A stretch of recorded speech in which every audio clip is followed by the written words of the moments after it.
Hello everyone, আসসালামু আলাইকুম। কেমন আছেন সবাই? আশা করছি আপনারা সবাই ভালো আছেন। আমিও আল্লাহর রহমতে ভালো আছি। তো যারা যারা আমার ভিডিও দেখছেন আপনাদের সবাইকে জানাই রমজান মোবারক। আর পবিত্র রমজান মাস উপলক্ষে আপনাদের সবার নিশ্চয়ই বাজার সদাই সব কিছু করা শেষ হয়ে গেছে। আর রমজান মাস হচ্ছে আসলে একটি পবিত্র একটি মাস। এই মাসে অন্যরকম একটি মাস, সবচেয়ে পছন্দের মাস বলতে আমার কাছে মনে হয় রমজান মাস। কারণ এই মাসে আল্লাহ তাআলা আমাদের সবার মনের আশা পূরণ করেন। আমরা একটু আলাদাভাবে ইবাদত করতে পারি, আল্লাহর কাছাকাছি আসতে পারি। আর তাই জন্য হয়তো এই মাসটা সবচেয়ে আলাদা একটা মাস, সবচেয়ে পছন্দের একটি মাস। সবারই আমার মনে হয় সব মুমিনদের সবচেয়ে পছন্দের মাস হচ্ছে রমজান মাস।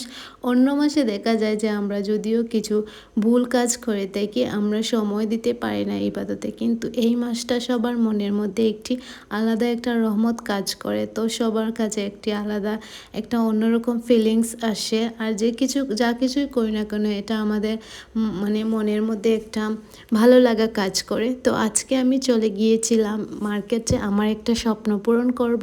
আমি একটা স্বর্ণের নোজ রিং অনেক দিন ধরে দেখে এসেছি কিন্তু আনতে পারিনি, কারণ ওটার প্রাইসও ছিল খুবই হাই।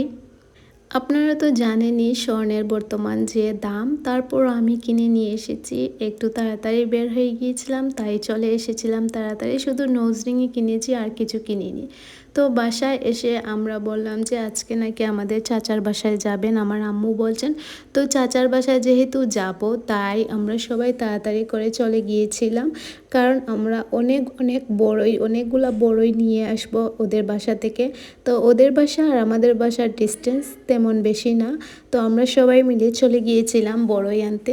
আর আজকে অনেকগুলা বড়ই পেরে নিয়ে এসেছি, বলতে গেলে ইচ্ছে মতো বড়ই নিয়ে এসেছি।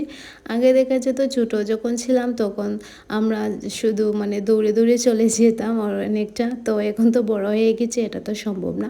তো সবাই মিলে চলে গিয়েছিলাম বড়ই আনতে। আর বড়ই পাড়ার জন্য আমরা আলাদা করে কোনো লুকও নেইনি। আর ওদের বাসায় কোনো ছেলে ছিল না, তো কে আমাদেরকে বড়ই পেরে দিবে, এটা নিয়ে আমাদের আরও অনেকটা সময় চলে গিয়েছিল। তারপর ভাগ্যিস একজনকে পেয়ে তো তারপর আমরা বড়ই পারতে পেরেছিলাম। তো আমরা সবাই মিলে বড়ই টুকিয়েছিলাম, অনেক ভালো লেগছিল। আর আমার বোনের ছেলে, ওকে তো দেখতেই পাচ্ছেন মাশাল্লাহ, ও ওদের সাথে খেলা করছে, খুবই ভালো লাগছিল। বড়ই নিয়ে সোজা বাসায় চলে আসলাম। আর এদিকে আমরা ইফতারের জন্য তাড়াতাড়ি করে কিছু জিনিস বানাবো। তো আজকে প্রথম রমজান, তাই ইফতারের জন্য বানাচ্ছি ফুলকপির পকোড়া। আর ফুলকপিটা আমরা অনেক দিন ধরে নিয়ে এসেছিলাম বাসায়, তো এটা আর রান্না করা হয়নি। অর্ধেক রান্না করা হয়েছিল মাছ দিয়ে, কিন্তু আরও অর্ধেক রেখেছিলাম যে পকোড়া খাবো বলে, কিন্তু রোজা তো চলে এসেছে, তো রোজার আগেই খেতে চেয়েছিলাম বিশেষ করে। তারপর আমরা ফুলকপিটা আমার আম্মু বানিয়ে দিয়েছেন, তারপর আমি সুন্দর করে সব ধরনের মশলা দিয়েছিলাম। এটা আমার জন্য ফার্স্টে আমি একটু ইউটিউবে দেখেছিলাম যে এরকম আদা রসুন বাটা সব কিছু দিয়ে ভালোভাবে আমি মেখে নেড়ে ছেড়ে রেখেছিলাম অনেকক্ষণ, প্রায় 10 মিনিটের মতো আমি রেস্টে রেখেছিলাম। তারপর এর মধ্যে 10 মিনিট পরে রেস্টে রাখার পর তারপর আমি এর মধ্যে দিয়ে দিলাম ময়দা আর বেসন, এরকম কর্নফ্লাওয়ার ছিল না, তারপর আমি চালের গুঁড়া দিয়েছিলাম আর কি। এদিকে আমাদের গাছের বেগুন নিয়ে এসেছেন আম্মু বেগুনি করার জন্য। বেগুনের যে দাম দেখা যাচ্ছে আমরা এখন আর বেগুন কিনতেই হবে না, আমাদের গাছে অনেক বেগুন ধরেছে। আমার আম্মু দেখলাম যে আমার চাচাতো বোন ওদেরকেও দিয়েছেন, এত বেশি বেগুন ধরেছে মাশাল্লাহ। আমাদের এবার অনেক ধরনের ফলও শাকসবজি কিনতে হচ্ছে না, আমাদের যেহেতু গাছ আছে, তো এটা একটা প্লাস পয়েন্ট আমাদের জন্য, অনেক খরচ বাঁচিয়েছে। তো মাশাল্লাহ অনেকগুলা বেগুন ধরেছে। আমি আম্মুকে বলেছিলাম যে বেগুনের ভিডিও করে নিয়ে আসার জন্য, আম্মু বলছেন অন্য একদিন নিয়ে আসবেন। তো আমার খুবই ভালো লাগছিল, নিজের গাছের বেগুন অনেক ভালো লেগেছিল।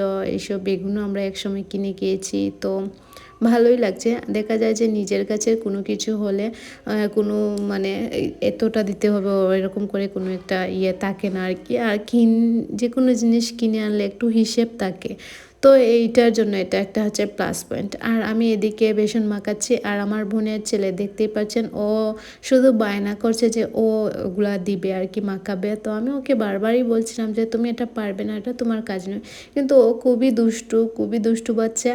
আর ও যেটা ধরে ওটা করেই ছাড়বে, না হলে ওর হবেই না, ওর এরকম একটা আছে। আর আমাদের বাসায় কোনো বাচ্চা নেই ওরা ছাড়া, তো ওদের বায়না আমরা কখনোই ফেলতে পারি না। ওর দুষ্টুমিগুলো ভালোই লাগে, খুনসুটিগুলো ভালোই লাগে। যখন ওরা ওদের বাসায় চলে যায় আমরা ওদেরকে খুব বেশি মিস করি। আমার আম্মু তো একদমই ওদের ছাড়া থাকতে পারেন না, ইভেন আমরাও থাকতে পারি না। একটা অভ্যাসে পরিণত হয়ে গেছে, ওদের ছাড়া আমাদের একদমই চলে না। এদিকে আমি আর ও একটু গল্প করছিলাম, ও আমার সাথে দুষ্টুমি করছে, আর অন্যদিকে আমি ফুলকপির পকোড়া বানিয়ে ফেলছিলাম। আর আমি ওকে বললাম যে তুমি কি খাবে ফুলকপির পকোড়া? ও বলছে না, ও নাকি রোজা রেখেছে। এইটুকু একটা ছেলে, ওর রোজাও বুঝে, সব কিছু বুঝে মাশাল্লাহ। ওকে মানে ও স্কুলে ভর্তি হয়েছে, প্লেতে পড়ে, আর ওকে মানে একটু একটু করে ওকে সবগুলো জিনিসই আমরা শেখাচ্ছি, চেষ্টা করছি। আরবি পড়াতেও ওকে একজন হুজুর রাখা হয়েছে। তো ও আসলে খুবই ভালো একটি ছেলে, মানে যাই বলি না কেন, দুষ্টুমি করলেও আমাদের সবারই কথা শুনে। তো আমার বোনের ছেলের জন্য সবাই দোয়া করবেন, ও যেন মানুষের মতো মানুষ হতে পারে। তো সবার খেয়াল রাখে, আল্লাহ তাআলা ওকে বরকত দান করেন।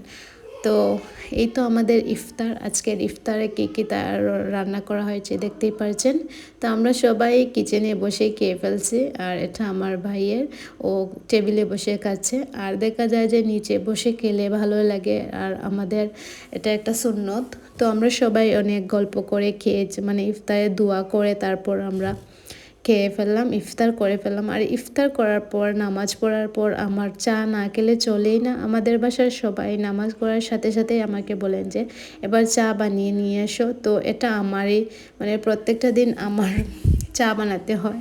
সো আমি চাটা বানিয়ে ফেললাম সবার জন্য। এখন যদি আমার একদমই ভালো লাগে না, তবু আমার চাটা বানাতে হবে, কারণ সবাই আমার চা খুবই পছন্দ করে। আমার চা ওদের ভালো লাগে, আমার নিজেরও ভালো লাগে, অন্য কারো চা আমার অতটা বেশি ভালো লাগে না। তো আমরা সবাই চা বানানোর পর আমরা সবাই একসাথে গল্প করে চাটা খাচ্ছিলাম। আর প্রথম রমজান রাখলাম, একটু আলাদা লাগছিল আর কি, অন্যরকম লাগছিল। আস্তে আস্তে সব কিছু ঠিক হয়ে যাবে। আর এই ওয়েদার মাশাল্লাহ অনেক সুন্দর ওয়েদার, না শীত না গরম। তো এরকম করে যদি পুরো রমজানটা শেষ হয়ে যায়, আল্লাহ তাআলা আমাদেরকে রোজা রাখার তৌফিক দান করুন, আর সবাইকে ভালো রাখুন। তো আজকের মতো এখানেই বিদায় নিচ্ছি। ভালো থাকবেন সবাই, আল্লাহ হাফিজ। আর যারা যারা আমার ভিডিও দেখছেন আপনাদের সবাইকে অনেক অনেক অনেক অনেক ধন্যবাদ।